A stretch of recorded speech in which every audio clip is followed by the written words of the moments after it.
ইমানের পরে প্রথম নামাজ আদায় করতে হবে। হে আমার ভাই, গভীর মনোযোগ। এই নামাজ আপনি ইমানদার, ইমান আনার পরে আপনার প্রথম কাজ হলো নামাজ। আপনি যখন নামাজ পড়া শুরু করবেন তখন আপনি মুসলমানের মধ্যে দাখিল হইতেছেন। নামাজের পর রোজা, হজ, যাকাত, পর্দা, পুশিদা, জিকির, আজকাল হালাল হারাম, মা বাবার হক আদায় করা, স্ত্রীর হক আদায় করা, ছেলে মেয়ের হক আদায় করা, ভাই বোনের হক আদায় করা, পাড়া প্রতিবেশীর হক আদায় করা, আত্মীয় স্বজনের হক আদায় করা যখন ক্রমান্বয়ে ইসলামের কর্মগুলো আপনার মধ্যে সন্নিহিত হবে, আপনার মধ্যে এগুলো প্রবেশ করবে, তখন আপনি হবেন পরিপূর্ণ মুসলমান। এই জন্য আল্লাহ বলছেন, ইয়া আইয়ুহাল্লাযিনা আমানুত্তাকুল্লাহা হাক্কা তুকাতিহি ওয়া লা তামুতুন্না ইল্লা আনতুম মুসলিমুন। ওরে আমার বান্দারা, আমি আল্লাহকে ভয় করার মতো ভয় করো, আর পরিপূর্ণ মুসলমান না হইয়া মরিও না। পরিপূর্ণ মুসলমান না হইয়া মরিও না। তাহলে মুসলমানে তো অপরিপূর্ণ থাকে। মুসলমানে তো কি থাকে? যেমন মনে করেন আমি নামাজ পড়ি, রোজা রাখি, যাকাতও দেই, কিন্তু সম্পদ আছে, হজ করি না, তাহলে কি আমি পরিপূর্ণ মুসলমান হইলাম? একটা দিক আমার অপরিপূর্ণ রয়ে গেল, কি? হজ। কি? তাহলে আমি অপরিপূর্ণ মুসলমান হয়ে গেলাম। এই কথাটাই বলছে, পরিপূর্ণ মুসলমান না হইয়া মরিও না। তাহলে আমার উপর যতগুলা হুকুম আহকাম আছে সবগুলা সুন্দর করে পালন করে আমি মৃত্যুবরণ করতে হবে। আমি মুসলমান হয়ে আল্লাহর কাছে, আল্লাহ রাসূলের কাছে হাজির হয়ে যাব। ভাই, নবী ছাড়া তো আমাদের উপায় নাই। নবী কত কষ্ট করছেন আমাদের জন্য, আপনি কি চিন্তা করেছেন? আমার নবী আপনার আমার জন্য কত কষ্ট করেছে। এই যে আজকে আমরা কোরআন শরীফ পড়ি, আপনি কি জানেন এই যে এটা আল্লাহর ওহী? এটা কি আল্লাহর ওহী? এই 30 পারা কোরআন হলো আল্লাহর ওহী। এই ওহীর কত ওজন আপনি জানেন? আপনি তো কোরআন শরীফ 30 পারা আলগিদা নিয়ে যান বাড়িতে, আপনার কাছে কোরআন শরীফ ওজন 1 কেজি 1.5 কেজি মনে হয়, ঠিক না? কিন্তু এই ওহীর ওজন কতটুকু দেখেন। নবী আপনার আমার জন্য কি কষ্ট করেছে। আমার নবী যখন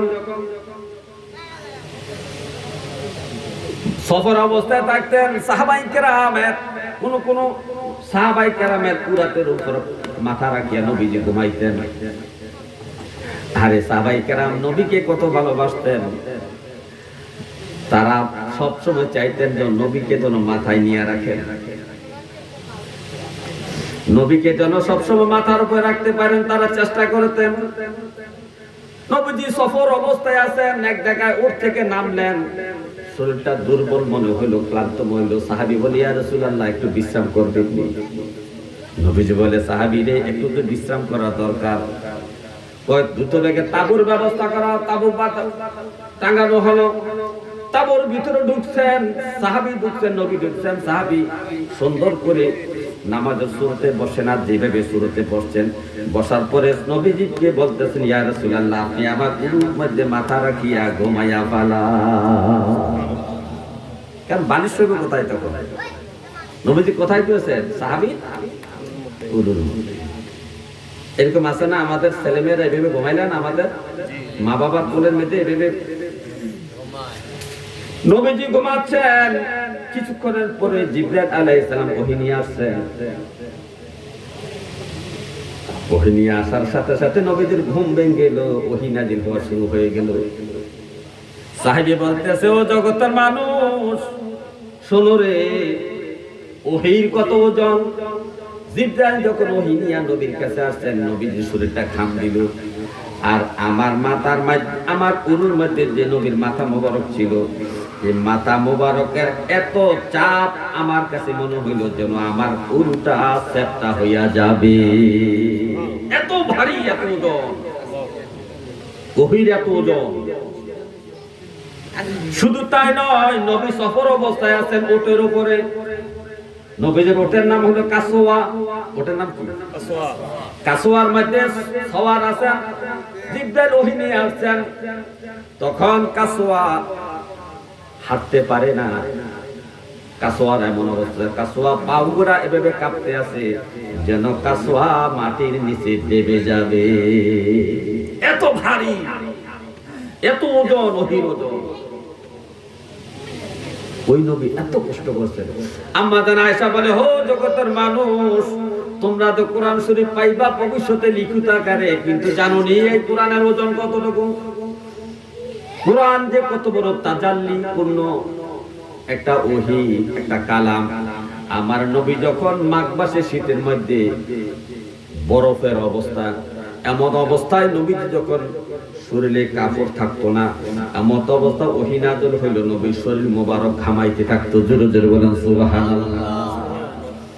মাঘ মাসে শরীরে যদি ঘামায় কেমন হবে? চতুর্দিকে বরফের মতো ঠান্ডা, আর নবীজির ঘাও শরীর মোবারক ঘামতেছে, শুধু ওহী নাযিলের কারণ। নবী আপনার আমার জন্য কত কষ্ট করলেন। এই কোরআন আপনার আমার কাছে নবীজি দিয়া গেলেন। নবীজি দুনিয়া থাকতে সাহাবায়ে কেরামকে বললেন, তাআল্লামুল ফারাইদ ওয়াল কুরআন ওয়া আল্লিমুন নাস। হে আমার সাহাবারা, তোমরা ফরজগুলো শিক্ষা অর্জন করো। কোন কোন আমলটা ফরজ? রোজার মধ্যে কয়টা ফরজ, হজের মধ্যে কয়টা ফরজ, উজুর মধ্যে কয়টা ফরজ, তায়াম্মুমে কয়টা ফরজ, নামাজের মধ্যে কয়টা ফরজ, জানাজার নামাজে কয়টা ফরজ, বিবাহের মধ্যে কয়টা ফরজ, এই ফরজগুলো তোমাদের জানা দরকার। এই জন্য নবীজি আদেশ করেছেন, তাআল্লামুল ফারাইদা, হে আমার উম্মত, তোমরা ফরজগুলো শিক্ষা অর্জন করো। ফারাইদা ওয়াল কুরআনা, এবং কুরআনও শিখো। ওয়া আল্লিমুন নাস, মানুষদেরকে শিখাও। তুমি ফরজ নিজে শিখো, অন্যকে শিখাও। কোরআন নিজে শিখো, অন্যকে কোরআন শিখাও। ফাইন্নী মাকবুতুন, নবী বলেন, ও আমার সাহাবারা, আমি তো চিরদিন তোমাদের কাছে থাকবো না। একদিন তো দুনিয়া থেকে আমাকে আমার মালিকের কাছে চলে যাইতে হবে। এই জন্য তোমরা আজ থেকে তোমরা এই তালিমটা তোমরা শুরু করে দাও। কোন কোন আমলটা ফরজ, কোরআন যারা শিখতে পারে না তাদেরকে কোরআন শিখাও, নিজে কোরআন শিখো। যারা ফরজ জানে না তাদেরকে জানাইয়া দাও। এটা তোমাদের দায়িত্ব। এটা কি? এই যে নবী আপনার আমাকে এত কষ্ট, এত দামি, এত ভারী, এত শক্তিশালী একটা ওহীর কিতাব আল কোরআন দিয়ে দিয়েছে। আমাদের মধ্যে জরিপ করলে দেখা যায় শতকরা 95% মুসলমান কোরআন শরীফ পড়তে পারে কিনা? তাহলে কি জবাব দিবেন আমার নবীর কাছে? আমার নবী যদি কষ্ট করে, উম্মত রে, এত কষ্ট করে আমি 23টা বছর কোরআন ধারণ করেছি, কোরআন নাযিল আমার উপর হয়েছে, বান্দা উম্মত রে, তুই কেন কোরআন পড়া শিখলি না? কোরআন অনুযায়ী কেন আমল করলি না? আমি নবীর সুন্নত তরিকায় কেন জীবন যাপন করলি না? কি উপায় হবে আপনি বলেন? হে আমার ভাইও, নবীর শাফায়াত ছাড়া আমাদের জান্নাতে যাওয়ার কোনো ব্যবস্থা নাই। আছে? নবীর শাফায়াত ছাড়া আমাদের জান্নাতে কোনো যাওয়ার ব্যবস্থা নাই। নবীর শাফায়াত অবশ্যই আমাদেরকে লাগবে। এখন যেই নবী আপনাকে হাসরের মাঠে শাফায়াত করবে, এই নবী আবার হাসরের মাঠে আপনার বিরুদ্ধে আল্লাহর কাছে মামলা করবে। এই বিষয়ে এই নবী আবার কি করবে? এই উম্মতের উপরে আবার আল্লাহর কাছে নালিশও করবে, শাফায়াতও করবে, নালিশও। তো যারা শাফায়াত হবে তারা তো ভাগ্যবান, জান্নাত আর জান্নাত। আর যাদের বিষয়ে নবী যে অভিযোগ করবেন তাদের কপাল কি হবে? শাফায়াত তো শেষ, অভিযোগের পরে বিচার মামলা করে শেষ পর্যন্ত কই যাইব? জাহান্নামে। আল্লাহ বলে, হে আমার বান্দারা শোনো, হাসরের মাঠে আমার নবী আমার কাছে বিচারে দিবে। ওয়া ক্বালা রাসূল ইয়া রাব্বি ইন্নী তাখাযু ওয়া ক্বালা রাসূল ইয়া রাব্বি, আমার রাসূল বলে, হে আমার রব, হে আমার মাওলা, হে আমার আল্লাহ, আপনার কাছে আমার এই জাতি, এই আমার কওম, এই আমার উম্মতের বিষয়ে আপনার কাছে আমার নালিশ আছে। আমি যে তাদের কাছে কোরআনটা দিয়ে আসছিলাম, এই যে আপনার বাণী ওহী মুবারক কুরআনুল কারীম, কুরআনুল মাজিদ আমি তাদের কাছে দিয়ে আসছিলাম। হাদাল কুরআন মাহজুরা, তারা এই কোরআনটাকে অবহেলা করেছে। আজকে কোরআন আমাদের কাছে অবহেলিত কিনা দেখেন।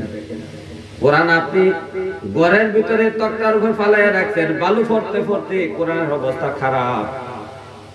আপনি প্রতিদিন টিভির পর্দার কাপড়টা ধুন, সপ্তাহে সপ্তাহে একবার ধুন, কিন্তু কোরআনের গিলাপটা বছর কি বছর বালু পরে আছে, একদিনও তো আরো আপনি চিন্তা করলেন না। বাহ্যিক ভাবে তো কোরআন আমাদের ঘরের মধ্যে অবহেলিত, ঠিক কিনা বলেন, নাকি এটা মিথ্যা কথা? তো নবীজি এই কথা বলছেন, কোরআন অনুযায়ী জীবন যাপন করছেন না, কোরআন অনুযায়ী নবীর কথা শুনছেন না, নবীকে মান্য করছেন না। এই জন্য আল্লাহ তাআলার কাছে নবীজি বিচার চাইবেন। নবী যদি আপনার আমার জন্য বিচার আল্লাহর কাছে চায়, আর নবীর শাফায়াত থেকে যদি আমরা বঞ্চিত হই, জান্নাতে যাওয়া কিয়ামত পর্যন্ত সম্ভব নয়, ঠিক কিনা বলেন? তাহলে কোরআন শিক্ষা দরকার আছে কিনা? নবীকে ভালোবাসতে হলে কোরআন শিখতে। এরপরে দেখেন নবী আপনার আমার জন্য কত বেকার, উম্মত যেন বেশি বেশি জান্নাতে যায়। উম্মতকে জান্নাতে বেশি বেশি নেওয়ার জন্য, বেশি উম্মতকে জান্নাতে পাঠার জন্য নবী বিভিন্ন আমল আমাদেরকে দিয়েছেন। এর মধ্যে একটা আমল হলো নবীজির প্রতি বেশি বেশি দুরূদ শরীফ পড়া। বেশি বেশি দুরূদ শরীফ পড়া, বেশি বেশি সাল্লাল্লাহু আলা মুহাম্মদ অথবা সাল্লাল্লাহু আলাইহি ওয়াসাল্লাম, সাল্লাল্লাহু আলাইহি ওয়াসাল্লাম। এটা সবচেয়ে ছোট না? অনেক বড় বড় দুরূদ আছে। আল্লাহুম্মা সাল্লি আলা সাইয়্যিদিনা মুহাম্মাদ ওয়া আনজিলহুল মাকাদাল মুকাররাবা ইনদাকা ইয়াউমাল কিয়ামাহ। আল্লাহুম্মা সাল্লি আলা সাইয়্যিদিনা মুহাম্মাদ কামা তুহিব্বু ওয়া তারদা লাহু। আল্লাহুম্মা সাল্লি আলা সাইয়্যিদিনা মুহাম্মাদ কুল্লামা যাকারাহু যাকিরুন কুল্লামা গাফালা মিন যিকরি গাফিলুন। এরকম অনেক দোয়া হাদিসের দুরূদ শরীফ হাদিস শরীফের মধ্যে আছে। এর মধ্যে সবচেয়ে ছোট দুরূদ শরীফ হলো সাল্লাল্লাহু আলাইহি ওয়াসাল্লাম। আপনি সবসময় বলেন সাল্লাল্লাহু আলাইহি ওয়াসাল্লাম, সাল্লাল্লাহু আলাইহি ওয়াসাল্লাম, সাল্লাল্লাহু আলাইহি ওয়াসাল্লাম, সাল্লাল্লাহু আলাইহি ওয়াসাল্লাম, সাল্লাল্লাহু আলাইহি ওয়াসাল্লাম। এইভাবে যত বেশি দুরূদ শরীফ পড়তে পারবেন, তত নবীজির নিকটবর্তী আপনি হতে পারবেন। নবীজি হাদিসের মধ্যে আমার উম্মত, যে উম্মত বেশি বেশি আমার প্রতি দুরূদ শরীফ পড়বে, হাসরের মাঠে সে ব্যক্তি আমি নবীর বেশি কাছাকাছি থাকবে। যেমন মনে করেন নবীজি আছেন আপনাদের রামনগর, আরেকজন মানুষ আছে কংসনগর, নবীর উম্মত, আর যে বেশি বেশি নবীর প্রতি দুরূদ শরীফ পড়ছে, এই লোকটা নবী রামনগর এই জায়গায় আছেন, তাহলে নবীর কাছাকাছি হলে 5 থেকে 10 হাত দূরে হবে, এর বেশি তো না। কাছাকাছি না কংসনগর হইব, কাছাকাছি কংসনগর হইব, তাহলে কংসনগরের দূরবর্তী উম্মত না হইয়া নবীর কাছাকাছি উম্মত হইতে হলে আপনাকে বেশি বেশি নবীর প্রতি দুরূদ শরীফ পড়তে হবে। কি পড়বেন? সাল্লাল্লাহু। এত ছোট দুরূদ আর আছে? এটা সব ছোট পড়েন, সাল্লাল্লাহু আলাইহি ওয়াসাল্লাম, সাল্লাল্লাহু আলাইহি ওয়াসাল্লাম, সাল্লাল্লাহু আলাইহি ওয়াসাল্লাম। এই নবীর প্রতি বেশি বেশি যখন আপনি দুরূদ পড়বেন, নবীর কাছাকাছি হবেন। আর নবীর কাছাকাছি আপনি থাকতে পারলে আপনার কপালে নবীর শাফায়াত নসিব হয়ে যাবে, নসিব হয়ে যাবে। তারপরে নবী আরো চিন্তা করেছেন আমার উম্মত যেন বেশি বেশি জান্নাতে যায়, তার জন্য নবীজি কিছু নফল ইবাদতের সবক দিয়েছেন। নফল ইবাদতের সবক দিয়েছেন। যেমন নবীজি যখন মেরাজে গিয়েছেন, কোথায় গেছেন? মেরাজে গিয়েছেন, তো নবীজিকে জান্নাত দেখানো হচ্ছে। ইয়া রাসূলুল্লাহ, এটা আপনার উম্মতের জন্য বানানো হয়েছে, এটা এই জান্নাত, এটা ওই জান্নাত, এই জান্নাতের বাগানটা দেখেন কত সুন্দর, জান্নাতের ওই বাগানটা দেখেন সুন্দর, ওই জান্নাতের মাঠটা দেখেন কত সুন্দর, জান্নাতের বিল্ডিংটা দেখেন কত সুন্দর। নবীজিকে ঘুরে ঘুরে ফেরেশতা দেখাচ্ছেন।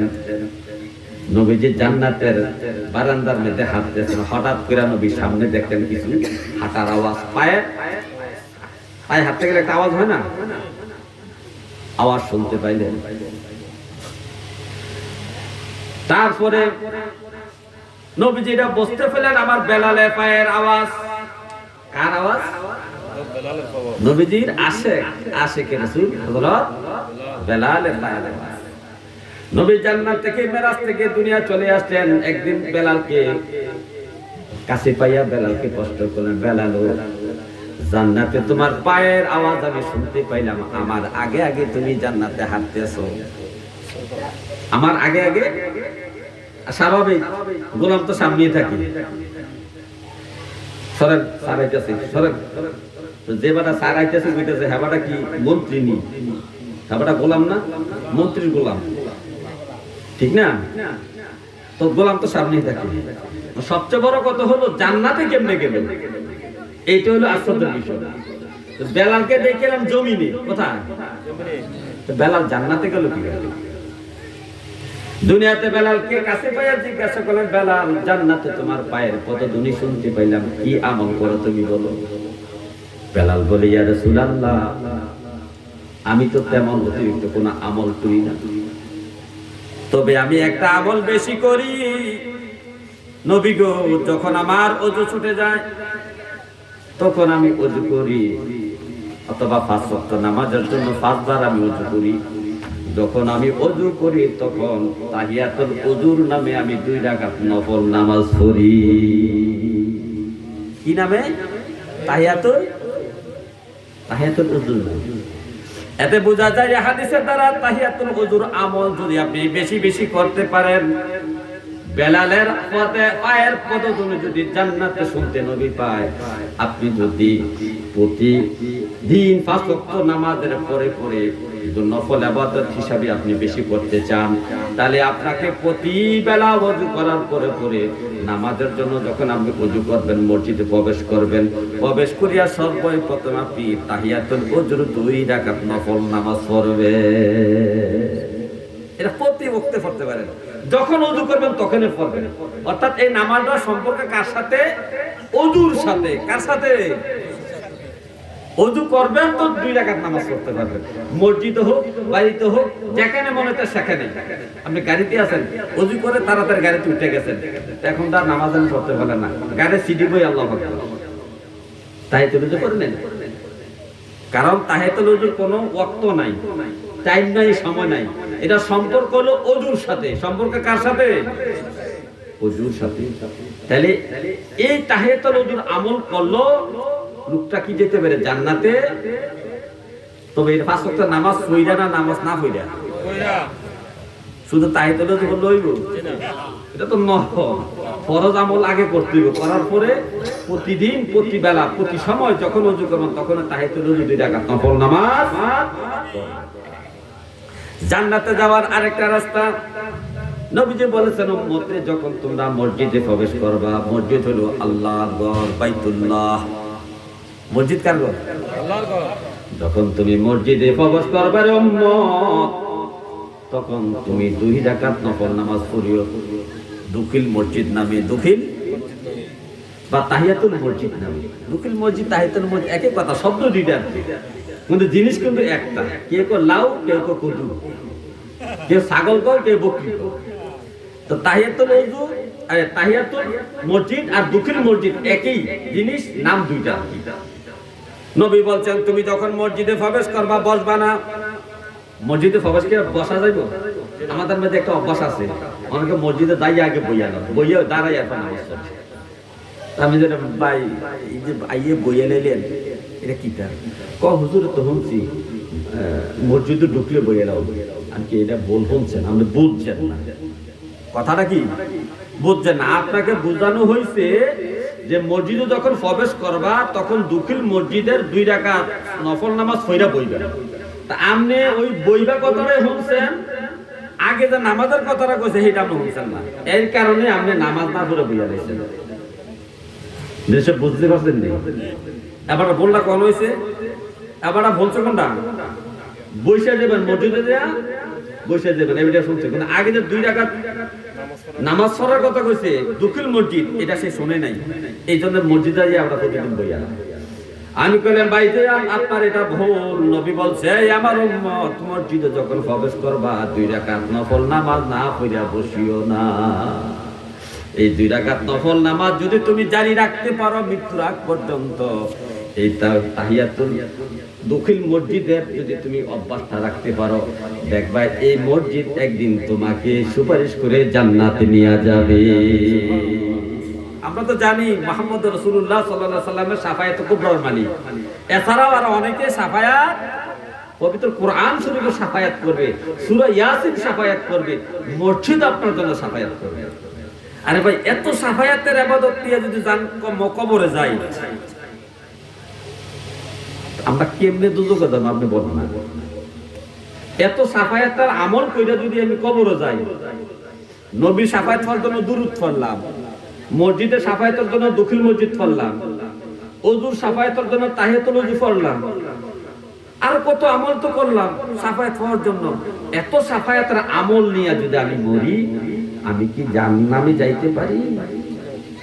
আল্লাহুম্মা সাল্লি ওয়া সাল্লিম, আল্লাহুম্মা সাল্লি ওয়া সাল্লিম আলাইহি ওয়া আলিহি মাআহু আজমাইন, আল্লাহুম্মা সাল্লি ওয়া সাল্লিম, আল্লাহুম্মা সাল্লি ওয়া সাল্লিম। মাওলা তোমার দয়া বিনে কার সাধ্য আছে তোমায় সাধনে, দাবি মোদের তোমার বন্ধু রাহমাতাল লিল আলামিন, আল্লাহুম্মা সাল্লি ওয়া সাল্লিম, আল্লাহুম্মা সাল্লি ওয়া সাল্লিম। হে আমার ভাইও, গভীরভাবে মনোযোগ। নবীজির শান মান বর্ণনা করে শেষ করা যাবে না। যেখানে আল্লাহর আলোচনা, সেখানে নবী মুহাম্মদ রাসূলুল্লাহর আলোচনা হয়। আপনি নামাজ পড়েন আল্লাহ, সিজদা করেন আল্লাহকে, কিন্তু নবীর তরিকা মতো করা লাগে। তাহলে নামাজেও নবীজি আছে। আপনি রোজা রাখবেন আল্লাহর জন্য, কিন্তু নবীর তরিকা মতো রোজা রাখতে হবে, রোজার মধ্যেও নবীজি আছে। আপনি হজ করবেন আল্লাহর জন্য, তালবিয়া পড়বেন, তাওয়াফ করবেন আল্লাহর জন্য, আরাফাতে অবস্থান করবেন আল্লাহর জন্য, মুজদালিফায় আসবেন আল্লাহর জন্য। সবকিছু আল্লাহর জন্য করলেন, কিন্তু করতে হবে নবীজির তরিকা। কার দেখানো মতো? নবীজির দেখানো মতো। তো নবী কোন জায়গায় নাই আপনি বলেন? কি ভাই, কোন জায়গায় নবী নাই? কোরআন শরীফ পড়বেন, এখানেও নবীজি আছে। কোরআন পড়েন আল্লাহর খুশির জন্য, কিন্তু নবীর তরিকা হইলো ওযু ছাড়া কোরআন পড়া যাবে না, ওযু ছাড়া কোরআন ধরা যাবে না, ওযু সহকারে কোরআন তেলাওয়াত করতে হবে, ওযু সহকারে কোরআন ধরতে হবে। নবীর তরিকা ছাড়াও কোরআন পড়া যায় না। কি আপনি যাকাত দিবেন, যাকাত দিবেন আল্লাহকে খুশি করার জন্য, কিন্তু যাকাতের মধ্যে নবীর তরিকা আছে, নবীর তরিকা ছাড়া যাকাত আদায় হবে না। তো নবী কোন জায়গায় নাই? নারায়ে তাকবীর, আল্লাহু আকবার, নারায়ে রিসালাত। ঈসা হুজুরের আগমন, ঈসা হুজুরের আগমন, শুভেচ্ছার স্বাগতম। আলহামদুলিল্লাহ, আমাদের মাথার তাজ, আমাদের চোখের মণি। আমি অত্যন্ত মহব্বত করি আল্লাহর এই বন্ধুকে, আল্লাহর এই ওলিকে। আপনাদের কাছাকাছি হয়তো আপনার